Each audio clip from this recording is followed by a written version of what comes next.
All right, so once again, welcome to this development activities meeting for Oakland on April 14th, 2025. We will now pass it over to our applicant team for the Halket Street development. Thanks, Christian. Is it okay if I go ahead and share screen now? Sure, yeah, go ahead. Okay. And if you could please confirm you can see the screen? Yes, yeah, we can see Wonderful. it. Okay, great. Well, my name is Matt Cleansing. I'm here with Trinitas Ventures. And we are the developers, the ones looking to put together the project here along Halket Street. Joined today on the meeting with representatives from our civil engineer, Kimley Horn, Shelley, and then we have Dwell Design, who's architect representatives. We have Mark, Emer, and Dan with us as well. I'm going to run through and tell you a little bit about Trinitas, more about the project for about 15 minutes, and then happy to, I believe, as required here, answer any questions that anybody has. So, and thank you for the prompt, Christian, for explaining the slide for those that are over on the only on the phone. We were actually in summer, last summer in town, me and a couple of the representatives, and we're able to sit down with the Oak Cliff group and with Andrea.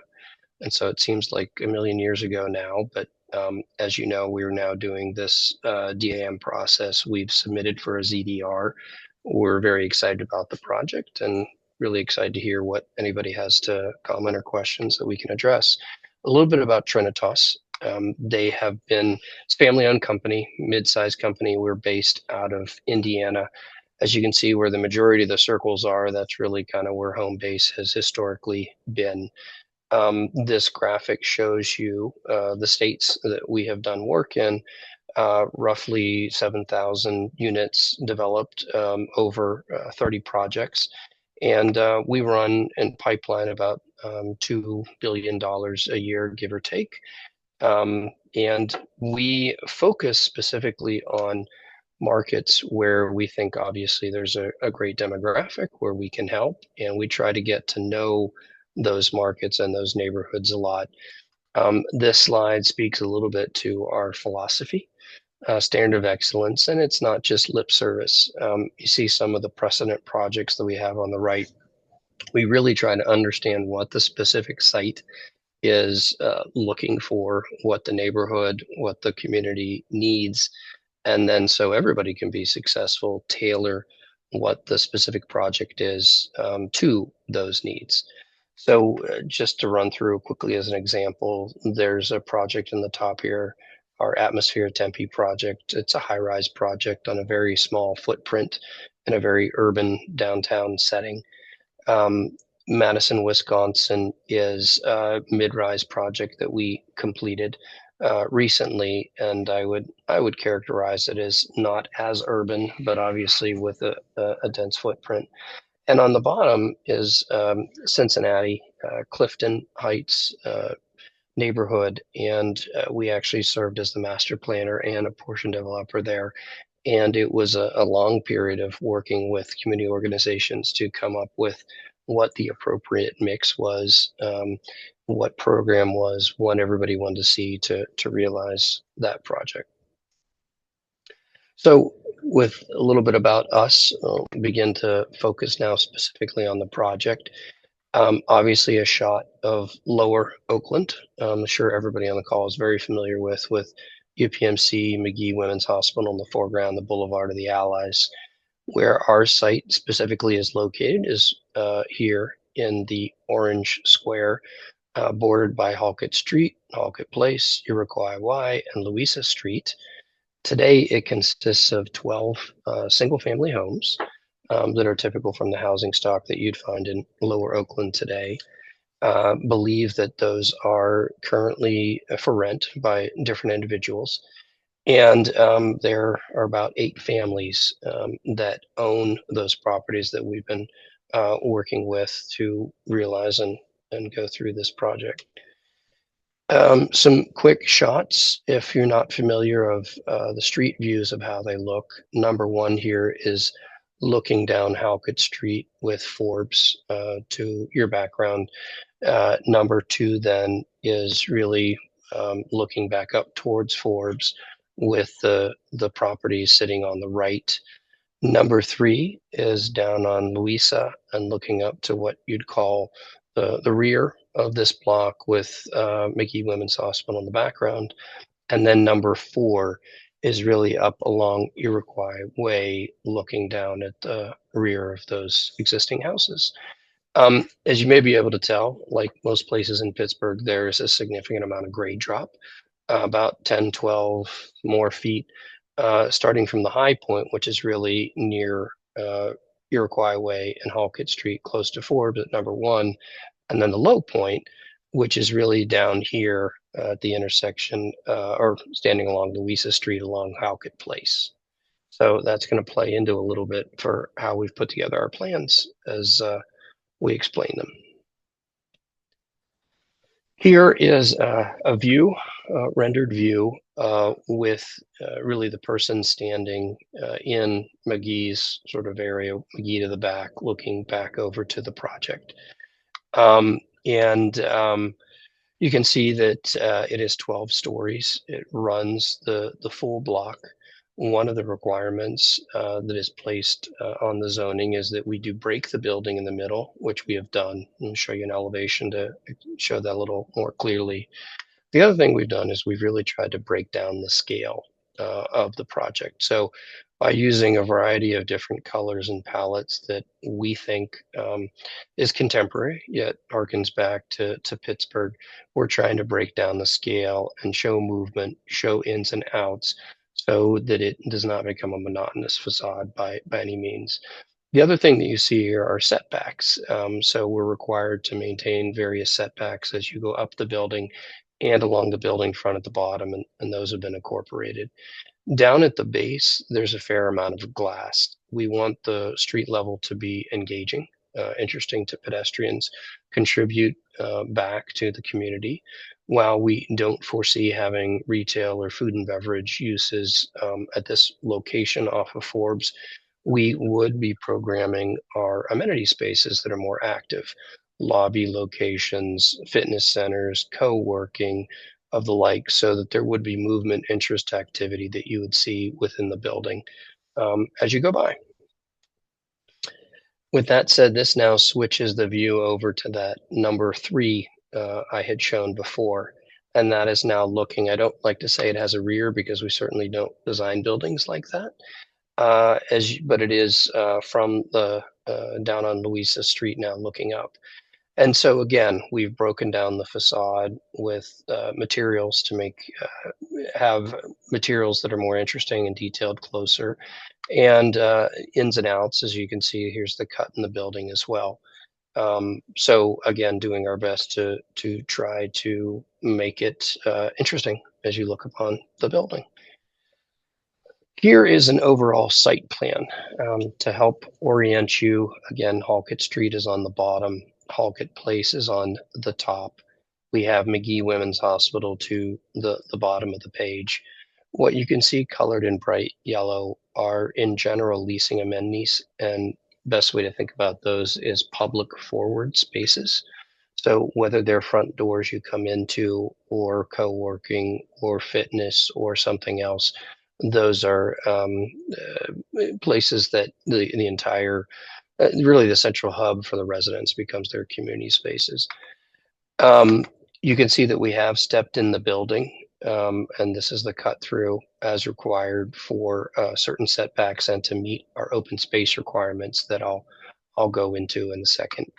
Vehicular access to the building is planned to happen along Halket Place, and I'll show you specifically how that works on the next page. Parking, obviously, we have on the lower two levels, and we'll go into detail in that in a second. So if we look here on the top or left, you'll see on the left side a series of plans that make up the building, and then on the right, the facades, the front-on facades that we saw the perspectives for previously. So lowest level is what we're calling level one garage. This really, if you look at it in profile, if we were to look at the Halket Street facade, you can see this grade change that carries up. So really it starts at the lowest point and it is embedded in the ground by the time we make it up close to the Forbes side. That means that the lowest level is exposed down close to Louisa Street for vehicular access, and you'd come into a flat single level parking area.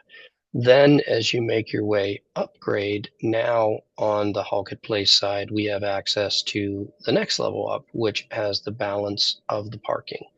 The program is made up of 326 units, roughly 674 beds, and 114 parking spaces.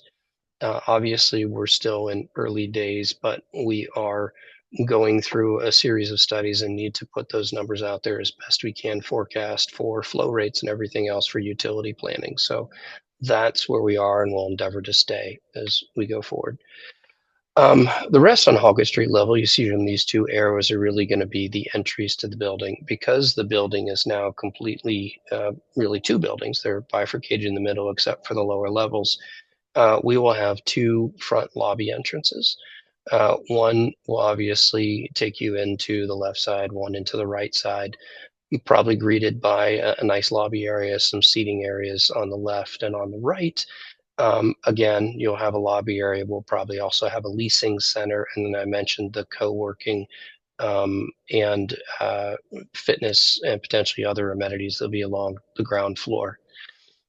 Typical upper level plan, I cut short, including all of them. You know, as we go up the building, as I'd stated previously, we do need to have setbacks. So these do retract along. You see these green dashed lines as you go up further in the building to meet those setback requirements. And then on the bottom left side, you see our top floor level 12 plan. So we have units on the left side, but then on the right building, we actually have an exposed exterior amenity deck. So we have an exterior portion, as you can see labeled here, and then an interior portion of amenity. Typically what we would do is make this a social gathering space, community kitchen for the residents.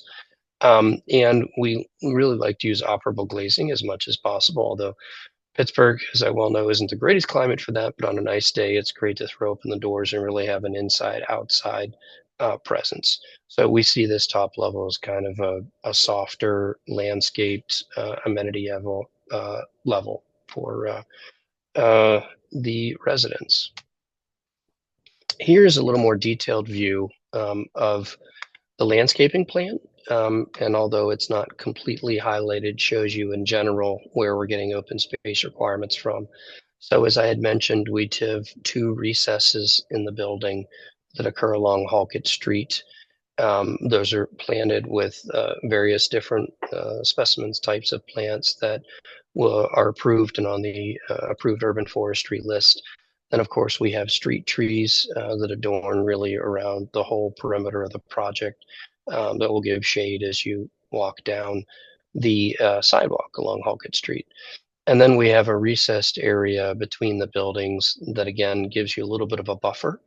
Since there will be on-grade parking beyond here, we need to maintain the line of sight. However, we want to, as required, screen the parking and make it a nice environment. So this will be sort of a little forecourt that allows you access between the two lobby areas that I mentioned previously. So our last slide here gets into building materials. And this is the palette that is from our ZDR submission. This building, for efficiency, most likely will be made up of an exterior panelized system, which is basically to say that you fly in panels of pre-constructed materials so that they can make the exterior. Happens quickly. It allows us to maintain quality control and to put together a really good product in a fairly short amount of time. So what you see on the top are various different types of finishes that will be applied on those panels. As we get down lower on the project, you'll see that we're breaking up facades with pushes and pulls with masonry, and really made up of two different types of masonry that we have right now that we think complement the building.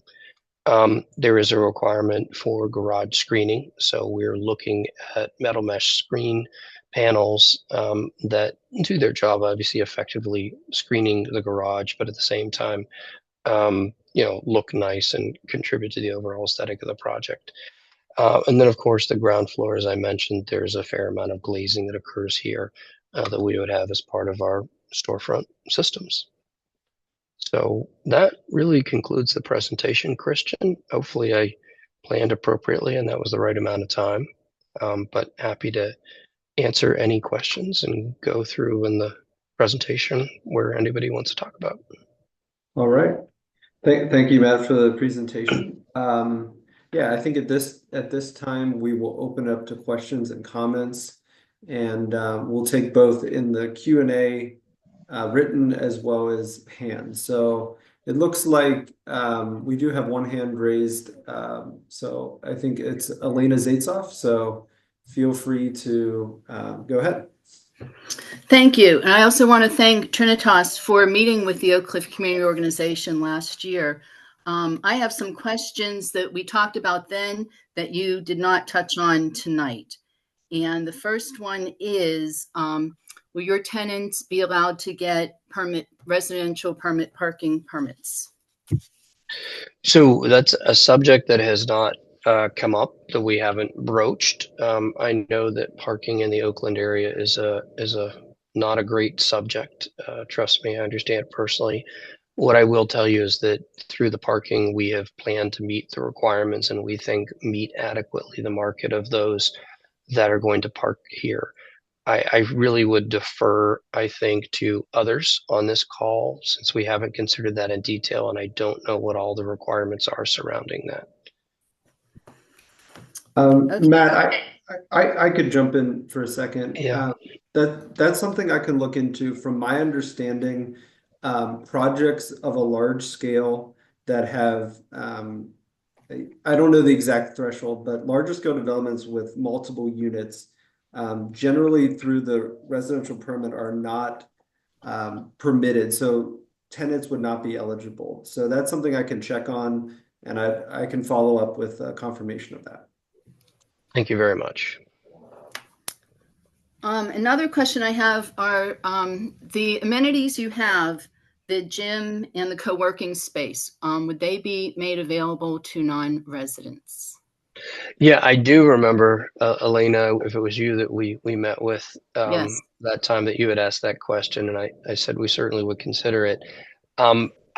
Looking into this further, I do not think that is most likely going to happen. One of our priorities is obviously the safety and security and control of our amenity areas in our building. And so that means that, how we provide access and who gets in and who gets out is monitored. And at this point, our amenities are sized for our residents. I don't think we'd be doing the community a service nor ourselves a service if we allowed access to those not residing here because it wouldn't be scaled appropriately. All right, I have one last question. I want to take everyone else's time. Is this building, is the height what code allows, or are you using performance points or paying money to get it higher? So we are, the height is what code allows by using performance points. And hopefully that's. Yeah, what points are you using? So as we've said in our ZDR, which you haven't seen, so we're afforded points by having this meet the inclusionary housing requirements, which we're doing. Then there is also a point that we're afforded by employing a stormwater retention system, which we will be doing on the project to obviously work within the capabilities of the city stormwater systems. And then lastly, we have said that we will be contributing to the Public Art Fund. Thank you. Mm-hmm. All right. We have a few more hands. We'll just go back and forth between the chat and hands. So let's first go with the question from the chat from Amy. And it says, have you considered placing the entrances to the parking on Halket Street instead of Halket Place? Halket Place is very narrow and can barely handle the current traffic. Gotcha. We have we looked early on at the possibility of doing that. Unfortunately, when in talking with Domi and others and looking at how the project laid out, everything kind of led us towards using Halket Place as that access point. So we do have a traffic impact study that has been completed, and obviously we'll follow the guidance of planning and zoning, and that traffic report to further it. But we feel it's best as we've shown it right now off Halket Place. All right. Let's go to a hand raise. I believe we have Alyssa Wright. Feel free to go ahead. Hi, I'm actually one of the management team from here, Pittsburgh, so we're kind of close by. Yeah. I know that a lot of the comps in the area, including I believe Skyview and One on Center and ourselves, do not have opening windows on certain floors and up or for the entire building. Were you guys planning on having opening windows within the units? I wish I knew the answer to that question right now. I don't. We're just starting on schematic design. I know that we like to, if at all possible, if our mechanical systems, our budget, and everything else allows. We've certainly found, and it's why we have a number of balconies here too, that's in the post-COVID era, access to fresh air and environment is something that residents places a priority. So I just don't know. I can't commit to anything right now because we just haven't looked at it. That's perfect. Thank you so much. Yeah. All right, sounds good. We'll go back to the chat. This is a question from Kathy. Do you have any apartment floor plans? And if not, why? Also, the building entrance is directly across from the McGee entry, which has lots of traffic. Is this a potential problem for pedestrian safety? So I'll let you answer those two first. Sure. So thank you for asking about the plans. I actually was remiss and didn't tell you the type of units we have. I should have. So first of all, it's a mix of studios, 1s, 2s, and 3 bedrooms, as allowed in the zoning code. We don't have fully designed plans yet, and the reason for that is we just haven't done them yet. We obviously have preliminary space planning, and we know the rough sizes, so we know what we can incorporate, but don't have detailed unit plans yet. As far as the vehicular access to McGee and the pedestrian access, well, completely understand that there's a lot of cars going in and out of there. We still think, obviously, these pedestrian entries have less traffic than those that front directly on Forbes. And given our width of sidewalk and our setbacks and everything else we're doing, we don't have a concern about pedestrian safety, no. All right, and then just one last question on that, and then we'll go to Millie with her hand raised. Is the volume of this building comparable to the building on Center and Craig, which is quite large? So that would be One on Center. So I'm not sure if you could speak to like the scale difference between the two. Yeah, I don't know how many stories that is. If somebody knew or could tell me, that would be great. We're obviously 12 stories. My impression is, from what I remember of it as a comp, and the manager with here might know better than me, but I believe that our program is smaller than them. Therefore, it would be of a smaller scale. But unfortunately, I don't have their program in front of me and I can't speak to it. All right. Okay. Let's go to Millie. Feel free to go ahead. Oh, hi. I have a question about Halket. We have lived without our full Halket Street because of the pit. Used to be Walnut Capital Project at 5th and Halket. We only have one. It's been closed entirely, and now we have one lane coming up to 5th. It is a major, major inconvenience for all of we residents in Oakland, plus everybody who comes into Oakland to work. I travel down 5th Avenue often, and people think they can turn down Halket, and they cannot. Now, I see this project as blocking at least one lane. I hope it's only one lane. I guess it has to be because McGee Hospital's there. So I don't know. I'm just begging the city to do something to demand that that the street is kept open as much as possible so we residents can get our street back. I mean, do we have any idea of how long when would the barricades be going up? I suppose it starts at demolition time. And how long would the build take? So are we talking 3 years? I'm terribly disappointed. Old Halket, we have not had Halket for years now. Yeah. Okay. If I speak How to long is that, this Christian, is project? that? How long is this how long? Yeah, sure. I think definitely speak to the Yeah. project. Yeah, I can address a number of those things to the best of my ability. Obviously, I can't speak to the other project that's at Fifth and Halket. So we are planning on having permits and being in construction a little over a year. So we would assume in the summer of 26, we would like to get started. This project would take approximately 2 years to complete. So the end of summer, beginning of fall of 28 is when we deliver the project. I don't think Pittsburgh, I've never met a city that would be so kind as to give us a lane. So we certainly is not something that we have counted on. Obviously, these are early days, and we will do whatever the city requires us to do. Typically, how we do these projects is with a tower crane of something of this scale. And as I showed from some of the other precedent projects you might have seen that I went through, we're used to working in very urban environments, and it doesn't really do us a lot of good for contributing to a community if the first thing we do is alienate that community. So we would work with to the best of our ability, obviously, to not impede anything. I will say that obviously certain infrastructure requirements will have to be placed. For example, if you look at the existing street, there are significant overhead lines that we'll need to actually bury that we think obviously contributes to the environment. But that would, to bury them, absolutely require us to do that within the street. So I can't commit to there being, no headaches at all at any time. But certainly we would do our utmost to not make things worse. All right, thank you. All right. Go back to the chat. We have a few more written questions.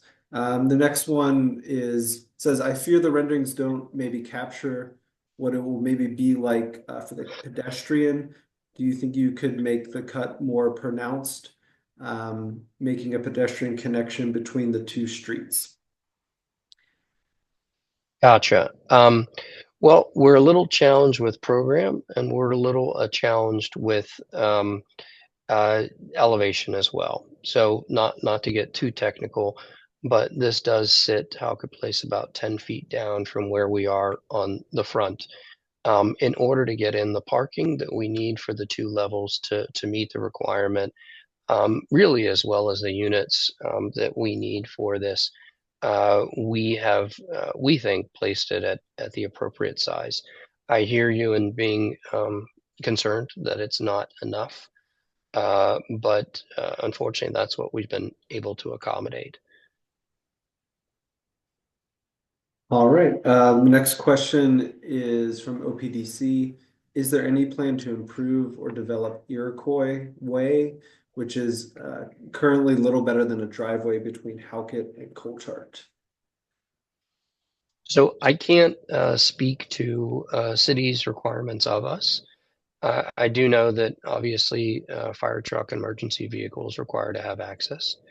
And, we're working with DOMI, I believe that's the correct organization right now, on how all that works. So I'm going to have to defer to further on the process. I don't have an appreciation for what all will be done or what will be required to be done at this time. Okay. Next question is, will the construction be union or non-union? So that's a little bit of a loaded question. I would say this, that There are members of our team that have worked in Pittsburgh many, many times, and they're on our team because they have done that. And so they fully understand what Pittsburgh is. I grew up in Pittsburgh. I'm from there as well. And so I completely understand the trades, how the sub-trades work, and what we need to do to be productive. And we are planning for this project to follow the typical process that you would do here for a successful, efficient, and well-received project. All right, we'll keep going with some more questions in the chat. This one from Elena. Regarding traffic impact study, usually they are based on after the building is filled, but Oakland has recently been paralyzed by closed roads during construction. Please coordinate with city utilities and other construction to minimize this. So I believe that's more of a comment, and so we'll definitely note that. All right, next up from OPDC, the mass of this building, its height relative to its neighbors, and its orientation. This will heat up like a pizza in the summertime and will fry your street trees. Is there some room for your architects to consider cladding or greening to mitigate that effect? This will reduce heating, cooling costs in the building and reduce the negative impact to residential neighbors and pedestrians. Yeah, so I'll let you kind of respond to that item. Yeah, so there are a number of different ways you can do this. The types of materials that we're using, especially when you get down low, obviously there's a ground floor of glazing, but that meets all required energy codes, or will, which gets into transmission reflectivity. The majority of the other materials on the ground are masonry, something that, as you know, has been used in many environments for a long, long time. While physically you may not see greenery hanging off balconies and other things, all projects that we do are go so far as to say certified. That's usually something we don't go, but they are smart. They used efficient low flow fixtures. We use high energy efficiency in all of our products, and we follow all of the requirements, really getting to sustainability. We're also working closely, obviously, with the landscape architect who prepared this and has picked these specific trees, based on their exposure here. And we're certainly not in the business of having trees die on us. So we're taking all the steps that we can to ensure that, this will be an environment that is well shaded with street trees, and that they survive, and that they flourish in this environment. All right. If that answers the question. Right, and then the next comment is also noting about the construction impacts and the access to McGee's main entrance. So I believe that's something we can note. And if you'd like to speak anything more to that. So again, we're in the habit of working with our neighbors. We understand McGee has a primary entrance here, completely get it. We are not anticipating doing anything that would compromise any of the access to McGee. Okay, and then the next question is asking if you could speak to the property management model for this development. So not sure exactly what is meant by that. I could speak a little bit to, unless you know, Christian, or we want to ask the person, but I could certainly speak more to what our property management is like and what we do. But typically what we do is it's made up of people who know the community, know the environment, a general manager, assistant manager, and others that understand the unique needs of the project and our residents, as well as the community, so that they can make everything work well. So we have one of our recent awards was actually for a recently opened project I completed down in Florida, and that was for property management success. And so we do pride ourselves on a high quality of professionalism. Given that this also is part of inclusionary housing, meaning that, we'll have 10% of these units at 50% AMI, and we need to follow that program. There's obviously a lot to do just in terms of the operation of that program and how we manage it. So we do that in some of our projects. We have inclusionary workforce, however we afford to choose to refer to it. And so that's something that our operations team is familiar with. Thank you. The next question is asking if there will be a staging area, I presume, for construction. So I don't, being where we are right now, I really don't know how this will be staged and how it'll be built. I will tell you that obviously one of the first things we need to do is prepare the site and then start erecting the building. So soon, if not initially, that staging area will go away. So like some of our other urban projects, it's important to work with whoever the contractor will be to understand just-in-time delivery, remote storage, and other opportunities so that, we can build the building without compromising the neighborhood. All right.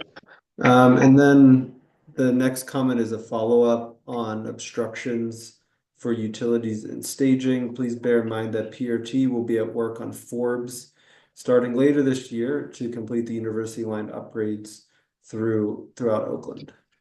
So that's another coordination item for construction. And maybe you can enlighten me, but I actually was informed that that was put off for some time, but maybe I'm wrong on that. So, but obviously we will coordinate with anything out there to make it as painless as possible. All right. There's another follow-up comment on the union. One often underappreciated aspect of the union non-union question is that comparable nearby projects have been beset with massive delays when outside developers weren't fully familiar with the local labor regulations. So that's a comment we'll note. A question we have is, does this plan intend to be classified as a green building? So there's a lot of different ways you can look at that. Typically, when you say you're a green building, people think of a certification through GBC or some other organization that officially, commissions it and certifies it. Typically, we don't go to that level of certification. However, what we do is employ all of the things that you would put into a smart, green-oriented building. So like I'd mentioned a little bit before, the fact that we have high efficient energy systems, we have low flow fixtures. There's a whole host of things that we employ as part of our finishes, as part of our construction process, and as part of our building in general that endeavor to do just that. Thank you for that. And okay, I believe this is the last written question, and then we can have a last call after this. So the question is for the Caroline, which I assume is another development. There was a rezoning. Will this project also require a rezoning? I can at least speak to believe what I know. As of this point, it would be under the current zoning. As some of you know, this zoning was proposed coming out of the Oakland neighborhood plan. So I believe we're in the urban center mixed use. So Matt, if you'd like to kind of speak more to how this project fits in with the current zoning, feel free. Yeah, no, we plan on being within the zoning requirements. Part of the reason that it's taken us a long time to get from last summer to where we are at this point and ready to proceed is understanding all those requirements and understanding how to meet them. And people like Christian and others in planning and zoning have been very helpful to guide us on the way so we understand a lot of those nuances. So we don't anticipate doing anything, requiring a variance or doing anything that would require a rezone. Obviously, if we're informed differently by our design, then we'd have to reassess. All right. Okay, and then there's just a follow-up question on the staging area. But I think that's something that you answered, and we can certainly follow up. I guess. No, he didn't answer it. Okay. All right, Matt, if you'd like to Yeah. follow up on Yeah, I that. think I saw that pop up for a second, although I don't have the chat up. I thought I did, and so I can go further and explain it. It seems like it would have a pretty straightforward answer. Where are you planning to put all your equipment and the trucks and the delivery and everything? Where? Are you talking under operation or construction? Construction. Okay. So the answer to that question is that obviously trucks will have to come and access the site. Sitting here, And 15, cranes 16. and earth movers and, Well, if you could let me finish. Sitting here 15, 16 months prior to that, I don't have an exact plan for you. Obviously, we'd work through how that would work. When you talk about staging area, that I understand as laydown area. So if we get our terms correct, that's where you lay down materials that you would need to incorporate into the building. Obviously, this site does not afford us a lot or any of that. So the challenge for us would be to understand, and this is where I was talking about remote staging or remote laydown area and just-in-time provision. That's where you deal with a project schedule where you have a very detailed list of what materials are needed on hand as you proceed. And so those are brought to the site to the day, and they are incorporated within the project. And then another round is brought. As far as the crane, what I had mentioned was that we do anticipate this to be, guessing right now, a tower crane construction. How that works is that you have an elevator core, and forgive me if you already know the answer to this. And what you do is you use the platform or the foundation of that elevator core, and you erect a crane that sits in place for the duration of the project. It requires permits, it requires design, and specific detailing on where the swings could go to be safe and how that all works. And the nice thing about that is when you have it in place, that's really used as the sole piece to pick and move materials and put them on the building so they can be incorporated into the design. Does that answer the question, or is you feel like there's something I'm not addressing? we'll see. Okay. All right. Okay, so I think we've reached the end of all the written questions. I'll give one last call for any final questions.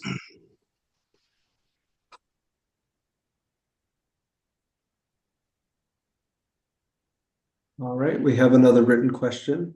What thought has been given to the people who live on Halket Place? Seems like they are not being given any thought. The height and the darkness that it creates, the parking, access to parking garage, the construction, etc.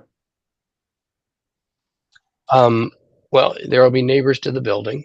All I can say is that we're working within the zoning that is for this project, and obviously doing our best to be a good neighbor and put a project up we think will benefit the community by providing more residential and more dedicated parking. So understand that there is a disparity when I look at it on screen of the different kinds of zonings, and certainly don't want to do anything that would detract from the Halket Place scope, but do want to contribute to the community. So. All right, and then another question. This is actually good timing. I was about to ask this. If you could kind of speak to the process moving forward, and assuming this will go to Planning Commission, if you could talk through the timeline of when you might anticipate that. Yeah, I might need to phone a friend on this one, so I'm gonna look and see who we have. So Shelley, I may ask you to jump in. Shelley Perek is with Kimley Horn. What I will tell you is that we don't have a set date, obviously. My understanding the process is obviously we need to have this meeting. There is, I believe, a CDAP meeting that we also need to have. We need to complete the ZDR process to hear all those recommendations.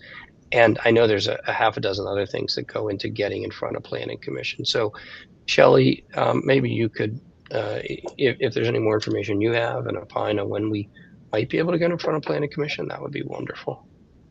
Yep, thanks, Matt. Yeah, that's exactly correct. We still have a number of comments to work through with the zoning development review before we go with the architectural review, and that's the CDAP. We are anticipating going to Planning Commission before the end of this year, though, just so that we have a successful start to the project in the summer of 2026. Thank you for that. If there's no other questions, one final kind of announcement or notice that I will give is that as part of our development review for sizable projects such as this, we plan to set up an Engage page where we can post the materials, such as the ones visualizing the project, as well as the timeline. So we know, when the project would go on to Planning Commission, for example. It's not something we have ready right now since we're still early on in the process. But that's something the RCOs can coordinate with me to alert the community when that's set up. Just so that it's a little bit easier for the public to follow along with a project of this scale. All right, and let's see. All right, and I think there was one last written comment that came in.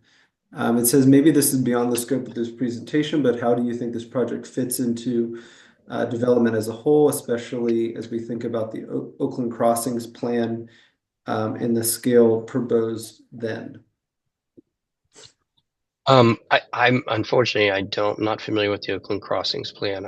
I apologize. But what I can tell you is that we have put a lot of thought into this building and how it will work, which includes obviously sitting down with Oak Cliff and with Andrea last summer. And we tried to educate ourselves on what the city needs, the community needs to house everybody that might need housing that isn't right now, that's contributing to some of the congestion and some of the other issues that Oakland is experiencing.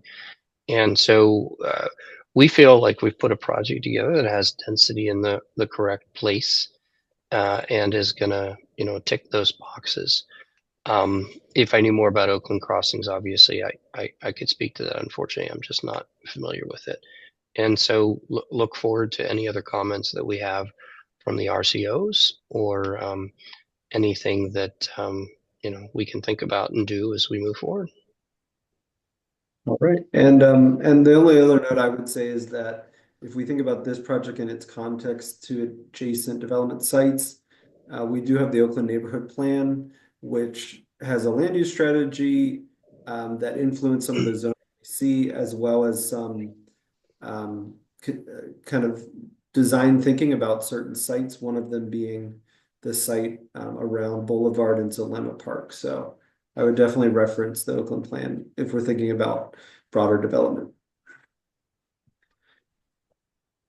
All right, well, I think that's it. I hope we got to get to everyone's questions, and yeah, thank you again to our development applicant team.